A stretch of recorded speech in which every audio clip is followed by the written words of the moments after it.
Ganito pala mga bread sa Iran mga men. Dito pala ako sa Iran ngayon mga men. So ayan na siya mga men. Sarap naman tignan. Yo, medyo nagutom ako mga men. Bibili tayo ng mekos bread dito.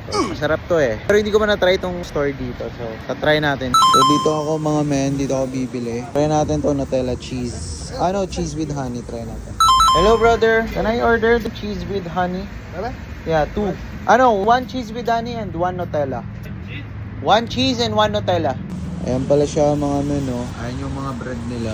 So yung isa, cheese with honey, 4 dirhams lang. And ito naman, 3 dirhams lang. Ano pa yung masarap dito? Iranian bread. Try nga natin tong Iranian bread. And 1 Iranian bread, brother. Simula kasi nung nandito na ako sa Dubai mga men, mas mahilig na ako sa bread. Ayoko na sa rice mga men. Kumakain pa din naman ako ng rice, pero mas prefer ko na talaga yung bread ngayon. Ladig ako sa mga bread, lagi kong tinatry yung mga iba't ibang bread. Meron pa pala sweet bread oh. Sana pala trinay ko to oh. So nakita ko ni tropa na nagva-vlog and sabi nila gusto daw nila sumali sa vlog ko. Say hi. Say hi like that. Where are you from, brother? Huh? Where are you from? Where from? Afghanistan. Ah, okay. Afghanistan bread is really good. What is that? Wow. China, Philippines. No, Philippines. I'm from Philippines. Yeah. Can I pay by card or cash only? Cash only? Okay. So ganyan pala nila ginagawa mga men, no? Kasi lalagay nila dito. So ayan na siya mga men. Sarap naman tignan. Ganyan pala siya ginagawa mga men. Nakakataka mo. Wow. How much everything, brother? 10. 10 dirhams. Thank you so much. Thank you, brother. Okay, bye-bye. Bye, bro. I'm going now. Thank you. Tapos na tayo mga men. Kakainin na natin to. Ang laki pala nito. Ito yung Iranian bread eh. Ang laki.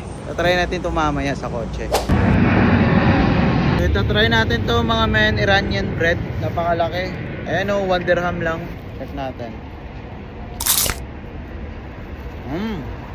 Sarap. Kung feeling ko mas masarap to kasi may palaman. Ito kasi ano lang eh, plain bread lang siya. Grabe ang laki nitong Iranian bread mga men, no? Ganito pala mga bread sa Iran mga men. Dito pala ako sa Iran ngayon mga men.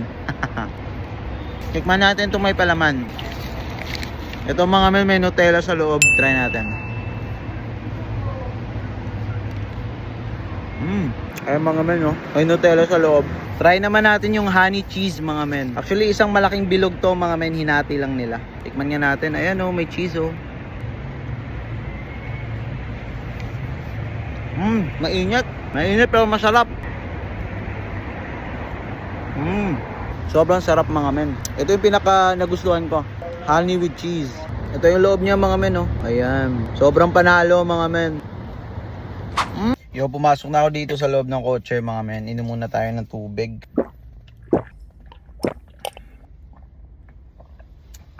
So yung pinaka nasasarapan ko talaga mga men is yung honey with cheese and then yung Iranian bread. Last yung Nutella mga men. Hindi kasi ako mahilig sa Nutella talaga mga men. Pero kung i-rate ko sila, honey cheese siguro mga 9.5. Yung Iranian bread naman 8 out of 10. Yung Nutella para sa akin siguro mga 6. Pero all goods pa rin. Let's go.